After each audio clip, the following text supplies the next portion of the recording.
Hello and happy day. Welcome to New Age Custom Farming. If you're new here, we are a custom farming operation in Wisconsin, and one of the things I do is custom spraying application.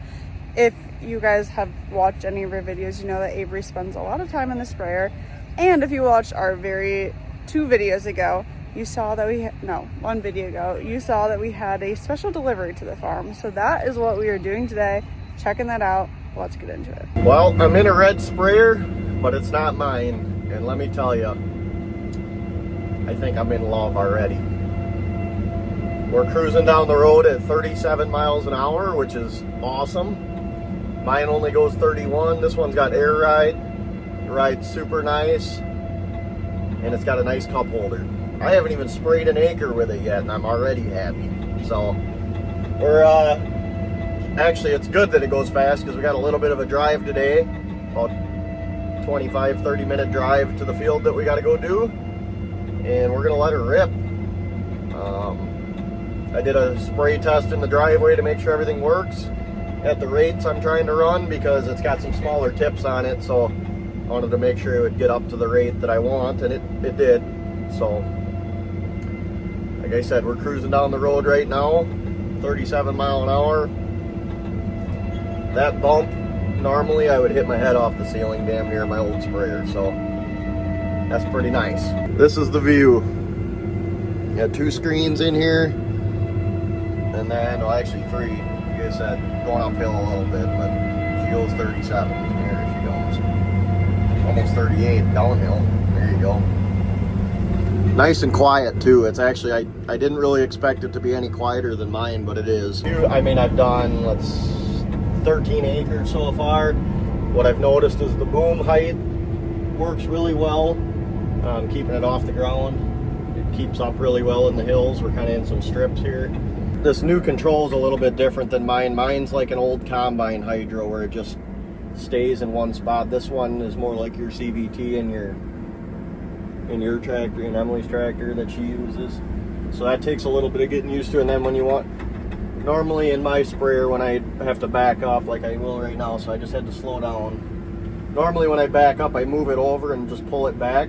Now it's like the chopper, you have to click, like it won't go in reverse until you click the button in the back to put it in reverse. So that's a little bit different. It's the same as the chopper, so I am kind of used to it already. It'll take a little bit of learning to see how you finesse it to get it to actually work right. Suspension is like next level stuff. It's super nice. That's what I'm most impressed with so far. The section controls are on a little bit different of a spot here too.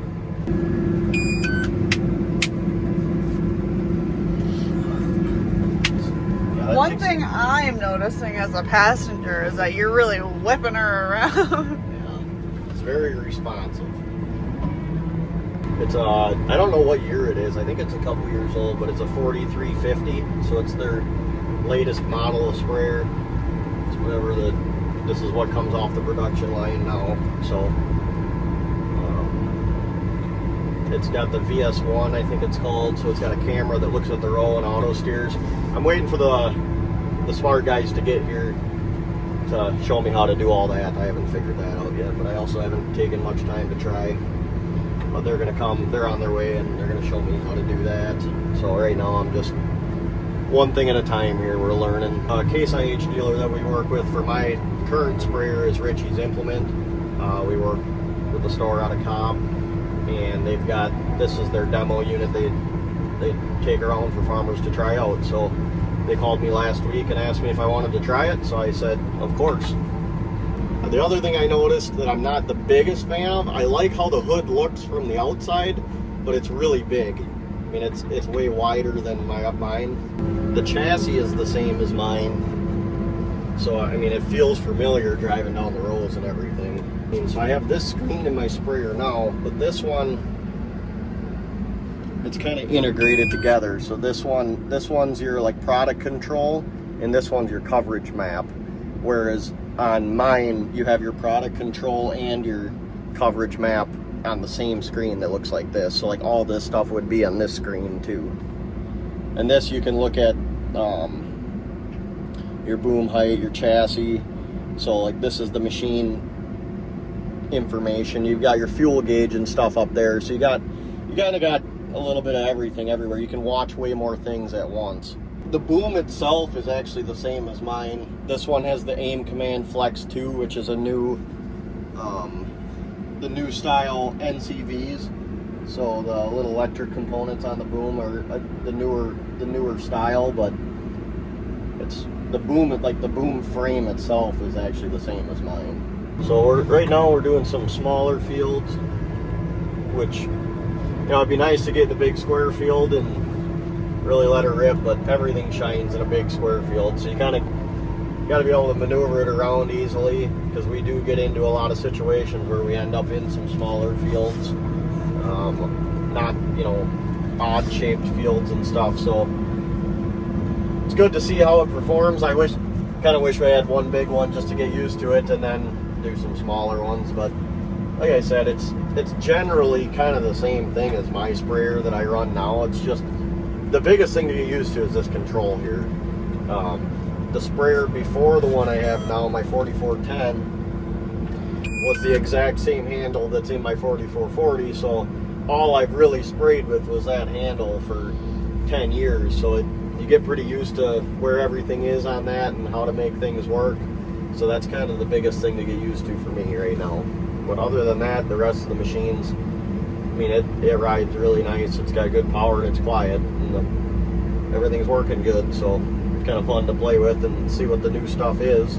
While Avery is getting ready to fill it up, here's a different look of it from the outside. So like you said, 4350 Case 8 Patriot. So his is a 4440 Patriot, I believe. That is what it looks like, and you can definitely tell, or at least we can tell, or I can tell from the outside, that this is a lot wider than what his is.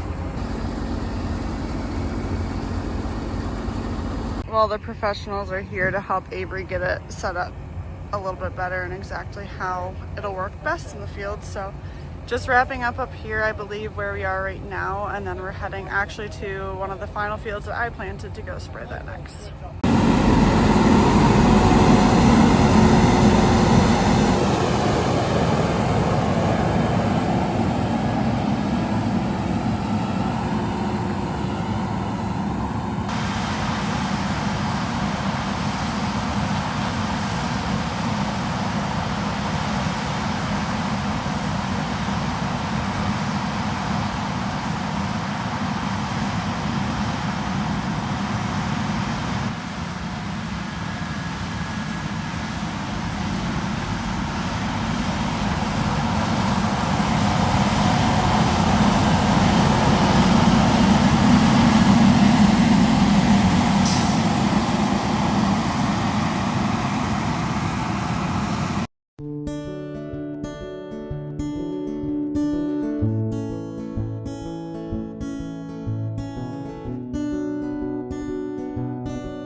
the sales guys are gone.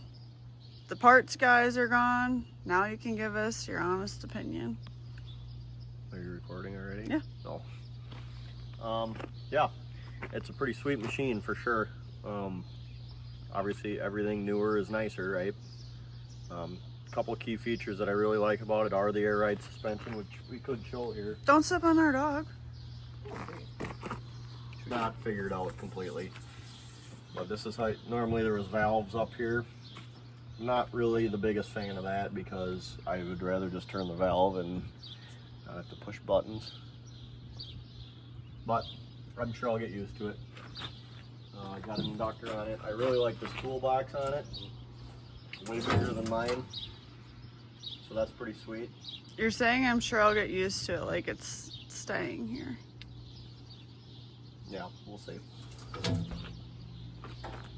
We'll see. With it having air ride suspension on it, it has a whole air compressor system on it, so you can hook an air hose up here and blow out the filters or whatever you want to do. Bree did not like that. It looks down at the row, and it can sense the color difference between corn and the dirt, or beans in the dirt, and it'll steer down the row off of this camera. So that's kind of a cool feature that I really like. Did you test it out in the cab? I did. Did it work?